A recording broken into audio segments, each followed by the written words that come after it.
नमस्कार दोस्तों। अंटार्कटिका में एक एंशियंट एंटीना मिला है जिसके बारे में आज की ये वीडियो होने जा रही है। अंटार्कटिका को इस धरती की सबसे रहस्यमय जगहों में से एक माना जाता है। साल भर यह जगह बर्फ की 3 मील मोटी चादर से ढकी रहती है और यहाँ पर रहना चांद या अंतरिक्ष में रहने से भी ज्यादा मुश्किल माना जाता है। और यही रीजन है कि अंटार्कटिका अभी तक बहुत कम एक्सप्लोर किया गया है। साइंटिस्ट और आर्कियोलॉजिस्ट का मानना है कि अंटार्कटिका में बर्फ के नीचे कई ऐसे राज दबे पड़े हैं जिनसे हमारी ह्यूमन हिस्ट्री को देखने का नजरिया ही बदल जाएगा। अब तक बर्फ के अंदर पिरामिड्स, कई स्ट्रेंज ऑब्जेक्ट, 10 लाख साल पुराने डीएनए लेग्स और कई फॉसिल साइंटिस्ट ढूंढ चुके हैं। लेकिन अंटार्कटिका का रहस्य इससे कहीं अधिक है। एक रहस्यमय एंटीना की खोज अंटार्कटिका में की गई थी और यह एक ऐसी खोज थी जिसने सभी साइंटिस्ट को हैरान और परेशान कर दिया था। कुछ थ्योरी के अनुसार लाखों साल पहले अंटार्कटिका में एडवांस सिविलाइजेशन रहती थी जिन्हें टेक्नोलॉजी और मॉडर्न मशीनरी की अच्छी जानकारी थी। आखिर ऐसा क्या खास था उस एंटीना में, और क्या सच में अंटार्कटिका का कनेक्शन एलियन और एक्स्ट्रा टेरेस्ट्रियल एक्टिविटी से है? आइए जानने की कोशिश करते हैं। अंटार्कटिका में यूं तो अब कई देशों ने अपने रिसर्च स्टेशन एस्टेब्लिश कर लिए हैं। साथ ही अंटार्कटिका धरती का सबसे कोल्डेस्ट, विंड स्ट्रक एवं हाईएस्ट कॉन्टिनेंट भी है। साइंटिस्ट के अनुसार अंटार्कटिका का हमेशा से ऐसा नहीं था जैसा हमें नजर आता है। एक समय पर यह काफी गर्म हुआ करता था। यहाँ पर ट्रॉपिकल रेन फॉरेस्ट थे, ग्रीनरी थी और एक अच्छी खासी वाइल्ड लाइफ हुआ करती थी। और धरती की सबसे पुरानी मानव सभ्यता भी यहाँ पर रहा करती थी। और जितनी भी स्ट्रेंज डिस्कवरीज आज तक अंटार्कटिका में हुई है वह सभी उस सभ्यता के लोगों की ही निशानी है। भले ही अंटार्कटिका से बर्फ हटाना पॉसिबल नहीं है, लेकिन साइंटिस्ट फिर भी इस जगह पर काफी रिसर्च कर चुके हैं। साल 1929 में एक जर्मन थियोलॉजिकल को तुर्की के इस्तांबुल में एक वर्ल्ड मैप मिला जो 1513 में बनाया गया था। इस मैप पर कार्टोग्राफी अहमद मोहिद्दीन पीरी के साइन थे, जिन्हें पीरीज रेस के नाम से जाना जाता है। शॉकिंग बात यह थी कि इस मैप पर नॉर्थ अमेरिका और साउथ अमेरिका के बारे में काफी डिटेल में जानकारी दी गई थी। यह अमेरिका का सबसे पुराना डिटेल मैप माना जाता है। इंडीज पर्वतमाला भी इस मैप में दिखाए गए थे, जबकि इसकी खोज मैप बनने के भी 14 साल बाद हुई थी। सबसे हैरानी की बात थी कि पीरी रेस ने अपने मैप में अंटार्कटिका कॉन्टिनेंट का नक्शा भी दिखाया था और उनके नक्शे के अनुसार अंटार्कटिका बर्फ से ढका हुआ नहीं था, जबकि अंटार्कटिका की वास्तविक खोज साल 1820 में हुई थी। पीरी रस ने वह वर्ल्ड मैप खुद नहीं बनाया था, बल्कि अलग अलग लाइब्रेरी में रखे मैप्स और इजिप्शियन, ग्रीक और इंडियन सिविलाइजेशन से जानकारी इकट्ठा कर पूरा मैप तैयार किया था। इसके अलावा कुछ सोर्सेज को पीरी ने कभी डिस्क्लोज ही नहीं किया। उनके मैप में अंटार्कटिका में काफी वेजिटेशन और ग्रीनरी दिखाई गई थी और एक अच्छी लाइफ को दर्शाया गया है। इतना ही नहीं, पीरी ने अंटार्कटिका के सिर्फ कोस्टल रीजन को ही नहीं बल्कि पूरे कॉन्टिनेंट पर मौजूद पहाड़, नदियों और लैंड के बारे में दिखाया है। यह सारी जानकारी बिना कॉन्टिनेंट को एक्सप्लोर किए प्राप्त नहीं की जा सकती थी, जबकि मॉडर्न टाइम में अंटार्कटिका से रिलेटेड ये सारी इंफॉर्मेशन 2004 में सोन रडार सर्वे के बाद हमें मिल पाई है। ऐसे में क्या वह मैप किसी एशियंट सिविलाइजेशन से मिले सोर्सेज के आधार पर बनाया गया था? इस बारे में दावे के साथ कुछ भी नहीं कहा जा सकता। साल 1962 में national science foundation of US ने एक technological advance social graphic research vessel तैयार किया, जिसका नाम यूएस लेटन दिया। यह दुनिया का पहला जियोफिजिकल शिप था जो अंटार्कटिका रीजन को एक्सप्लोर करने वाला था। करीब 2 सालों में इस शिप ने ढेर सारा डाटा इकट्ठा किया और साथ ही कुछ मिस्ट्रीज को भी जन्म दिया। 29 अगस्त 1964 को यूएस लेटर ने अंटार्कटिका महासागर की करीब 3 मील गहराई में एक फोटो क्लिक की। यह फोटो एक एंटीना जैसी दिखने वाले स्ट्रक्चर की थी जिसकी लेंथ करीब 2 फीट थी। यह बिल्कुल आधुनिक एंटीना जैसा लग रहा था। ज्योमेट्री, शेप्स और एंगल्स काफी प्रिसाइज थे। यह एंटीना किसी सिग्नल ट्रांसमीटर जैसा लग रहा था। द न्यूजीलैंड हेराल्ड ने पहली बार इस मिस्टीरियस स्ट्रक्चर की फोटो पब्लिश की और इसने तुरंत ही सभी साइंटिस्ट और रिसर्चर्स का ध्यान अपनी ओर आकर्षित कर लिया। आर्टिकल में स्ट्रक्चर को लेटन एंटीना का नाम दिया गया।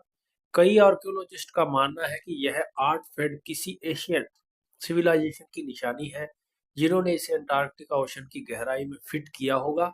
ऐसा कहा जाता है कि इस तरह के और भी बहुत सारे स्ट्रक्चर अंटार्कटिका रीजन में पाए जा सकते हैं, लेकिन बर्फ के नीचे फिलहाल रिसर्च करना मुमकिन नहीं है। ऐसे में ओशन की गहराई में छिपी मिस्ट्री से हमें काफी कुछ पता चल सकता है। कुछ थ्योरी में ऐसा दावा किया गया है कि यह एंटीना एक तरह की एलियन टेक्नोलॉजी की निशानी है, जिसे एलियंस ने धरती के बारे में जानकारी इकट्ठा करने के लिए लगाया होगा। इस एंटीना से एक्स्ट्रा टेरेस्ट्रियल कम्युनिकेशन की जा सकती है। 1968 में ब्रैड स्टीगर ने इस एंटीना को किसी मशीन का पार्ट बताया, जो काफी हद तक एक टीवी एंटीना जैसा ही लग रहा था। दूसरी ओर कुछ साइंटिस्ट का मानना है कि यह कोई टेक्नोलॉजिकल डिवाइस या एंटीना नहीं, बल्कि एक प्रकार का स्पंज है। उनके मुताबिक यह क्लाइड कंक्रीसेंस द्वारा सी स्पंज है, लेकिन इस थ्योरी को बहुत ज्यादा सपोर्ट नहीं मिला क्योंकि इसकी शेप वास्तविक स्पॉन्ज के मुकाबले काफी अलग थी। एंटीना बिल्कुल आर्टिफिशियल लग रहा था। अंटार्कटिका की गहराई में यह लेटन एंटीना बिल्कुल अकेला खड़ा था और ये एंटीना करीब 4 किलोमीटर की गहराई पर पाया गया था, जहां तक सूर्य की रोशनी नहीं पहुंच सकती। ऐसे में किसी भी पौधे की स्पीशीज बिना फोटोसिंथेसिस के ग्रो नहीं कर सकती। लेकिन अगर यह एंटीना नेचुरल नहीं है, तो फिर इसे समुद्र की गहराई में किसने लगाया होगा और इसे लगाने के पीछे क्या पर्पज रहा होगा? शायद ब्रॉड स्ट्रक्चर और उनके साथी जॉन के पास इसका जवाब है। उनके अनुसार इस एंटीना को धरती की जियोडेटिक डायनेमिक और सीस्मिक एक्टिविटीज मेजर करने के लिए लगाया था, और इस एंटीना को किसी इंसान ने नहीं लगाया था। उन्होंने इस डिवाइस को ह्यूमन इंटरफेयर से परे बताया क्योंकि उस समय तक ऐसी कोई टेक्नोलॉजी डिस्कवर नहीं की गई थी, जिसकी मदद से कि समुद्र में 3 किलोमीटर की गहराई में जाकर इस तरह का डिवाइस इंस्टॉल किया जा सके। और एक मजेदार बात यह है कि यूता के सीगो कैनन में करीब 6000 बीसी पुराने पेट्रोग्लिफ हैं, जिसमें काफी हद तक टिनिन एंटीना जैसी ड्राइंग देखने को मिलती है। तो ऐसे में अंटार्कटिका में लगा एंटीना भी 8000 साल पुराना हो सकता है। सेगो कैनन में कुछ और स्ट्रेंज पिक्चर्स भी बनी हुई हैं जो इंसानों की बजाय एलियंस जैसी लगती हैं। ऐसे में इस बात से इनकार नहीं किया जा सकता है कि शायद दूसरे ग्रह पर रहने वाले एलियंस धरती के प्राणियों पर नजर रखे हुए हैं, और उन्होंने इस तरह के डिवाइसेस धरती पर अलग अलग जगह पर लगाए हुए हैं। सिर्फ इस एंटीना की मदद से ही नहीं, बल्कि सैटेलाइट से भी शायद एलियंस हम पर पिछले हजारों सालों से नजर रखे हुए हैं। 1950 में अमेरिका के साइंटिस्ट को स्पेस में एक सैटेलाइट मिला जिसका नाम ब्लैक नाइट सैटेलाइट रखा गया। अमेरिका को लगा कि शायद सोवियत यूनियन ने इसे स्पेस में भेजा होगा। तो वहीं दूसरी ओर सोवियत साइंटिस्ट सोच रहे थे कि यह सैटेलाइट अमेरिका का है, जबकि उस समय तक दोनों देशों ने सैटेलाइट भेजने की टेक्नोलॉजी विकसित नहीं की थी। इसके बाद कुछ साइंटिस्ट ने कहा कि शायद दूसरे ग्रह के कुछ प्राणी इस धरती को मॉनिटर कर रहे हैं। ब्लैक नाइट सैटेलाइट से कुछ सिग्नल्स भी ट्रांसमिट हो रहे थे। एक रेडियो ऑपरेटर ने ब्लैक नाइट के सिग्नल्स को डिकोड करने की कोशिश की, और उसने बताया कि यह सैटेलाइट करीब 13,000 साल पुराना है।